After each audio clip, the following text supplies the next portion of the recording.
Pwede raw ba sa may Algo Laser na mag-engrave ng maraming lapis na kamukha nito? Nakita nyo dito na ang dami niya ng engrave kasi nag-trial and error talaga ako dito. So ang gagamitin natin ulit dito guys ay ito lang Algo Laser, no? So hindi tayo gagamit ng laptop, hindi tayo gagamit ng desktop. Sinubukan ko guys na mag-engrave. Pero ang kinaya lang natin talaga guys is hanggang 5 lang na sabay-sabay.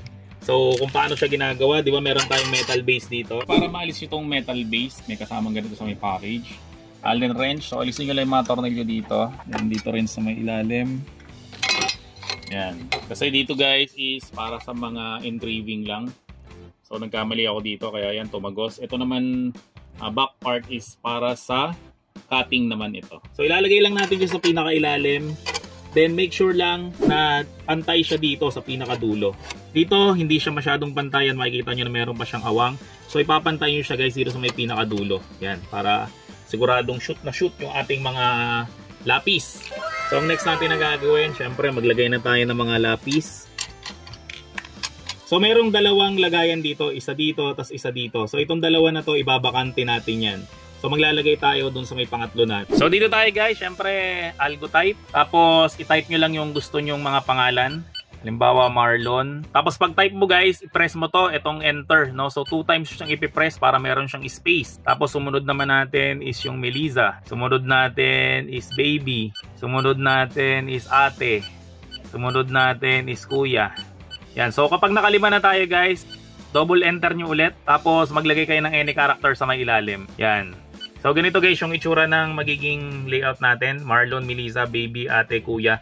Yung A guys ay filler lang yan o hindi talaga yan kasali doon sa ating i-engrave. So kapag okay na yan guys, ang gawin natin, press natin tong next. Tapos processing natin. Tapos dito guys nakalagay is 17 by 50. Ito guys, huwag nyo itong gagalawin. Ang galawin nyo lang, ito lang, itong 50. So ang i-type nyo lang dito is 53 lang.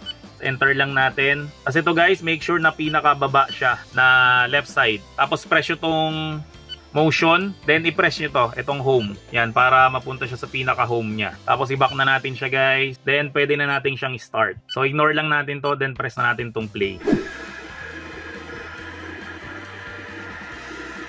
Yan, nakita nyo guys yung pinaka-last, diba? Wala siyang ini-engrave. So sa may position niya guys, ito, pansinin nyo to meron kasing sobra dito guys, ayun sa may ilalim. Yan o, nagagalaw pa yan eh. So dapat, itong nasa taas, dapat nasa bandang baba siya, hindi siya doon.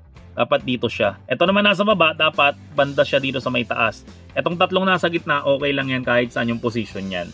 So tingnan natin guys yung mga na-engrave na natin. Syempre ito yung kuya, sumunod yung ate, sumunod yung baby, sumunod yung Melissa, and then sumunod yung Marlon. Yan, so perfect naman guys. Ang nasa gitna naman yung mga pagkaka-engrave sa kanila. Yan, so hanggang 5 lang guys yung kinaya ko kasi nung dinadamihan ko siya, lagi na siyang nag-e-error. Sa mga gusto magnegosyo ng kanilang laser engraving kasi malapit na kayong pasukan, no? So saktong-sakto sa inyo to. Pagpapa-laser engrave ng mga lapis.